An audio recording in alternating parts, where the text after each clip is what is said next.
قال الإمام مسلم رحمه الله تعالى حدثنا يحيى بن يحيى التميمي أخبرنا أبو الأحوص تحويل السند وحدثنا أبو بكر بن أبي شيبة أخبرنا أبو الأحوص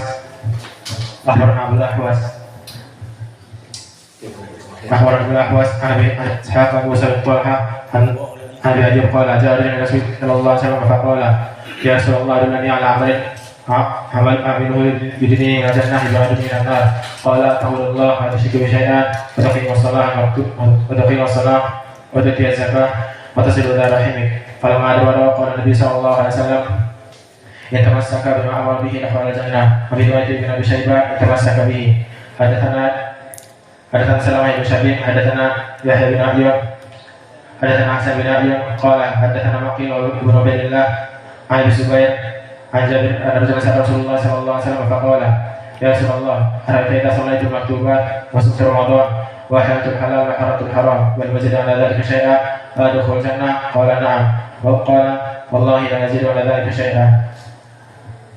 Kemudian meriwayatkan dari Sa'ad ibnu Ubaidah, dan ini dia tabi'i yang meriwayatkan dari Abdullah ibnu Umar. Sa'ad ibnu Ubaidah as-Sulami, ma'ruf dengan kunyah Abu Hamzah al-Kufi. As-Sulami berarti al-Kufi juga, yang mana dia adalah rawi yang thiqah dan dia di tabaqah ketiga, maka dia termasuk dari tabi'in yang wusta, tabi'in yang pertengahan. Maka dia hidup di zaman Al-Hasan Al-Basri, Muhammad ibn Sirin dan yang lainnya. Adapun Sa'ad ibn Ubaidah, maka dia rawi yang thiqah, disikohkan oleh Imam An-Nasa'i, dan berkata Abu Hatim yuktabu hadithuhu, dan berkata Yahya ibnu Ma'in sikoh, dan juga Muhammad ibnu Sa'ad di Tabaqatul Kubra sikotun kathirul hadith, dan meriwayatkan dari Abdullah ibni Umar. Maka ini makrifah dari ilmu rijal di sanad yang pertama. Dari siapa gurunya kita ulang? Muhammad ibni Abdullah ibni Numair Al-Hamdani. Hadatsana Abu Khalid Sulaiman ibnu Hayyan Al-Ahmar dari Abu Malik Al-Asja'i, dari tabi'i Sa'id atau Sa'ad ibnu Ubaidah yang thiqah di tabaqah yang ketiga dari Abdullah ibni Umar. Kita masuk kepada matan, karena nanti matan ini sudah tidak usah kita baca lagi karena lafadznya sama. Disampaikan oleh Ibnu Umar dari Nabi Muhammad sallallahu alaihi wasallam, "Bunyal Islamu ala khamsah." Islam dibangun atas asas dari 5 asas, 5 pondasi. Maka 5 pondasi ini jika tidak dibangun, orang ini bukan seorang muslim. Yang pertama, ala an yuwahidallah, agar mengesahkan Allah dalam segala peribadatan. Oke, sekarang banyak kaum muslimin di mana KTP-nya Islam dan bahkan sholat di shaf yang pertama, namun dia sholat di masjid orang-orang yang biasa ngalap barokah ke kuburan Habib Fulan, Syekh Fulan, Wali Fulan, miskin. Orang ini suami istri sering di shaf awal, kemudian bersyahadat setiap sholatnya asyhadu alla ilaha illallah wa anna muhammadan rasulullah, namun tidak tahu hakikat ilmu dari tauhid. Kemudian suatu hari si imam masjid yang memang dia itu tukang ngalap barokah diumumkan bahwa tanggal sekian haul dari Syekh Fulan Ibnu Fulan Al-Fulani, maka kita akan melaksanakan wisata religi dengan menyewa bis para wisata. Seperti turis, wisata religi. Kalau turis wisatanya ke Bali, kalau ini wisatanya ke kuburan. Kalau mereka welcome to the beach, selamat datang di pantai, maka mereka masakin selamat datang di hutan yang jalannya setapak, kemudian dibentuk katanya ada kuburan keramat, yang harus disapu dulu, banyak lipan, mau duduk susah. Al-muhim, itulah keadaan nasib mereka. Bersyahadat asyhadu an la ilaha illallah dan sebagainya, namun datang kepada kuburan fulani. Maka sekarang haul. Apa haul itu? Ulang tahun kematian. Jadi ada ulang tahun happy birthday to you. Mereka seperti dikultuskan kepada para nabi mereka seperti Jesus Christ, katanya 25 Desember kelahirannya diresmikan. Maka di sana ada para wali-wali yang wallahu alam dari mana tercatat kematiannya haul, hari kematian. Bukan happy birthday, tapi happy death day, hari kematian. Selamat atas hari kematian, bukan selamat atas happy birthday hari kelahiran. Akhirnya karena ini hari kematiannya, maka minta barokah. Diajarilah sama si imam tadi, dibacakan wirid-wirid, kemudian di ujungnya bacalah istighotsah, membaca, meminta bantuan dan berdoa. Maka wahai wali fulan ibnu fulan, sebutkan hajat kalian. Maka nikahkanlah anak saya yang jomblo forever. Sudah umurnya bujang lapua, tidak laku-laku. Ataupun istri saya sudah 40 tahun lebih menikah, belum melahirkan. Akhirnya mintalah kepada wali yang sudah meninggal, dan ini perbuatan yang haram, masuk kepada kesyirikan. Allah berfirman, ud'uni astajib lakum innal ladzina yastakbiruna an ibadati sayadkhuluna jahannama dakhirin. Berdoalah hanya kepadaku, barang siapa yang berdoa kepada selainku dan sombong untuk tidak berdoa kepadaku, maka dimasukkan kepada api neraka yang menghinakan. Maka ini sudah masuk kepada tauhid. Kembali kepada masalah bunyal Islam ala khams an yuwahidallah. Maka syarat dari seorang muslim harus mentauhidkan Allah. Lalu mereka orang-orang yang alap barokah berdoa kepada selain Allah telah keluar dari keislaman mereka. Masuk kepada berdoa kepada selain Allah, maka masuk kepada kesyirikan dalam peribadatan. Karena doa ibadah. Seperti di dalam hadis ad-du'a huwal ibadah dari An-Nu'man ibnu Bashir, diriwayatkan oleh Imam At-Tirmidzi. Sanadnya sahih, disahihkan oleh Syekh kami Muqbil Al-Wadi'i juga di Jami' Sahih. Adapun lafaz ad-du'a mukhul ibadah, seperti di dalam kitab Usul As-Salasah, doa itu the core, otaknya ibadah, maka hadis ini dhaif. Datang sumbernya dari Abdullah bin Lahiyah, yang mana dia hadisnya dhaif. Maka yang pertama tauhidullah.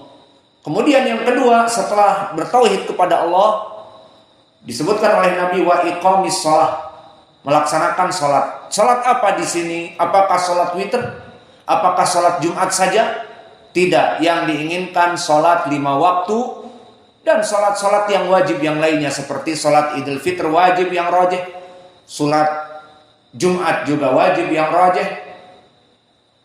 Dan kemudian ita zakah, membayar zakat yang diwajibkan. Dan permasalahan zakat ini bagi mereka al-agniya. Adapun al-fuqara tidak diwajibkan karena syarat diambilnya zakat harus pertama balaghun nisab. Jika belum sampai kepada nisab tertentu, tidak membayar zakat. Orang fakir bagaimana membayar zakat? Belum sampai nisab yang diinginkan. Kedua, berputar 1 tahun uangnya masih tetap di atas an-nisab, maka di situ ada pembayaran zakat. Setelah membayar zakat, kemudian siamu Ramadan, berpuasa Ramadan. Dan puasa Ramadan ma'ruf di bulan tertentu. Dan yang kelima, hajjul bait. Dan hajjul bait maknanya melaksanakan ibadah khusus manasik haj di bulan tertentu, di bulan apa ya Abdurrahman? Ibadah haji di bulan apa? Di bulan Syawal atau di bulan Syaban? Hah? Di bulan Dzulhijjah. Anak kan tadi pilihkan Sya'ban dan Ramadan. Nggak ada. Baik. Hasan. Maka musim haji di bulan Dzulhijjah.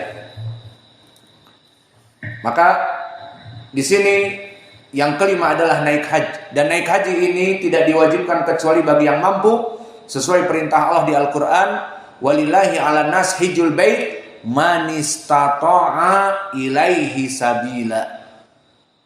Maknanya dia itu adalah bagi yang mampu saja. Faqala rajulun al-hajju wasyam Ramadan. Maka ada rawi di sini mengatakan, tidak, aku mendengar haji dulu, kemudian saum Ramadan. Faqala la siyam Ramadan wal hajj. Kata yang lain lagi, tidak, aku mendengar dari Nabi puasa Ramadan dulu baru haji. Hakada sami'tuhu min Rasulillah sallallahu alaihi wasallam. Ini yang aku dengar dari Nabi. Alhasil ini di riwayat Muslim didahulukan asyam daripada al-hajj. Maka ini sanad yang pertama. Kemudian kita masuk kepada sanad yang kedua. Wa haddatsana Sahal ibnu Utsman al-Askari. Haddatsana Yahya ibnu Zakaria. Haddatsana Sa'ad ibnu Tariq. Haddatsani Sa'ad ibnu Ubaidah As-Sulami an Ibnu Umar. Lihat. Di sini sanadnya sama apa tidak dengan sanad yang pertama? Indak ya Hudzaifah aina madarus sanad? Di mana bertemunya dua sanad ini kepada rawi yang sama? Min Sa'ad ibn Ubaidah. Allah ya. Idan anta ma tafham. Sa'ad ibn Tariq man? Man Sa'ad ibn Tariq? Ana qad ataitu tarjimah. Man Sa'ad ibn Tariq? Sa'ad ibn Tariq huwa Abu Malik al-Ashja'i. Idan madarus sanad laisa ala Sa'id ibn Ubaidah walakin ala Abi Malik al-Ashja'i Sa'ad ibn Tariq. Paham? Maka Abu Malik al-Ashja'i di sanad yang pertama dan di sanad yang kedua dibongkar namanya. Siapa? Sa'ad ibn Tariq. Berarti madarus sanad dari Sa'ad ibnu Tariq, haddatsani Sa'ad ibnu Ubaidah As-Sulami an Ibnu Umar dengan lafaz yang sama. Qala Nabi sallallahu alaihi wa ala alihi wasallam, bunyal Islamu ala khamsin ala an yu'badallah wa yukfara bimadunah. Di sini ada tambahan wa yukfara bimadunah. Maknanya kufur kepada sesembahan selain Allah, kufur kepada kuburan para wali, kufur kepada patung-patung yang disembah, kufur kepada semua makhluk ciptaan Allah yang dianggap sebagai anak Allah seperti Yesus Kristus ataupun menyembah Buddha Gautama dan yang lainnya. Maka semuanya di sini masuk kepada lafaz wa yukfara bimadunahu. Ini tambahan di riwayat yang kedua. Dan kufur kepada selain Allah. Wa iqamis shalah, dan sama menegakkan salat. Wa ita'iz zakah, sama membayar zakat. Dan di sini ada takdim takhir.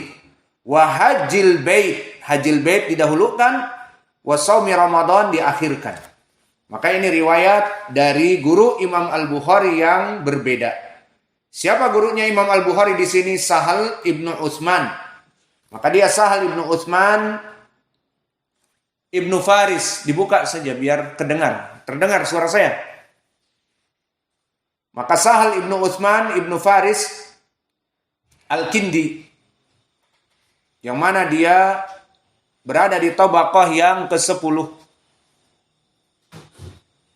Dan di tabaqah yang ke-10 adalah tabaqah dari orang-orang yang tidak pernah meriwayatkan dari kelompok at-tabi'in. Maka Sahal ibnu Utsman termasuk hanya satu-satunya gurunya Imam Muslim. Imam Al-Bukhari tidak meriwayatkan dari Sahal ibnu Utsman. Dan juga 5 atau 4 imam yang lain. At-Tirmidzi, Ibnu Majah, An-Nasa'i, Abu Daud tidak meriwayatkan dari Sahal ibnu Utsman. Dan Sahal ibnu Utsman dari segi al-jarhu wa ta'dil, maka dia rawi yang saduk. Dikatakan oleh Abu Hatim saduk.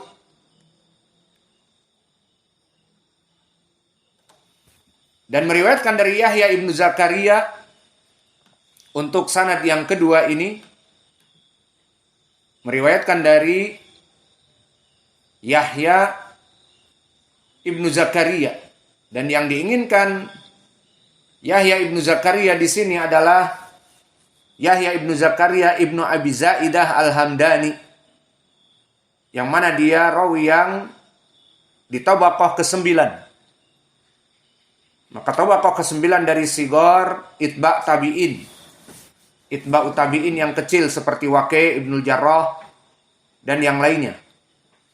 Adapun derajat, maka Yahya ibnu Zakaria dia ibnu Khalid ibnu Abi Zaidah Al-Hamdani, maka dia rawi yang siqatun mutqin, di atas derajat siqah. Maka telah ditautsik oleh para ulama seperti An-Nasa'i siqatun sabtun. Maka kalimat siqatun sabtun menunjukkan bahwa dia di atas derajat siqah.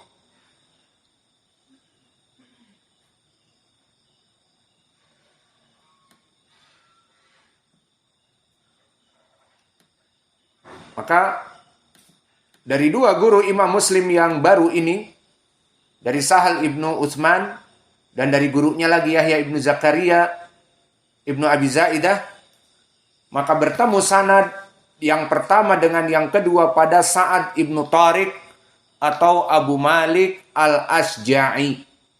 Fahim ya Hudzaifah?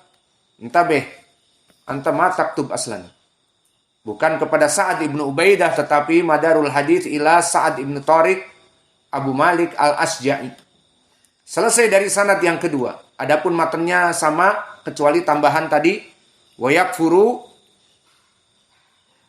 kufur kepada selain sesembahan selain Allah.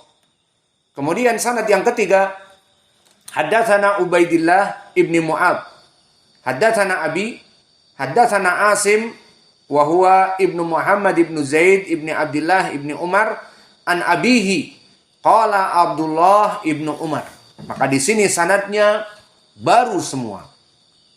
Bahkan dari muridnya Ibnu Umar tabi'i tidak sama seperti tadi. Kalau tadi siapa? Sa'id ibnu Ubaidah. Kalau di sini sanad yang ketiga lain lagi.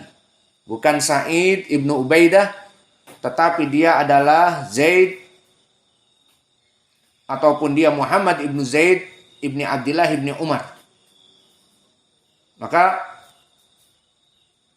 gurunya Imam Muslim yang baru adalah Ubaidillah ibni Mu'ad yang meriwayatkan dari bapaknya, maka Ubaidillah ibni Mu'ad ibni Nasr ibni Hasan Al-Ambari.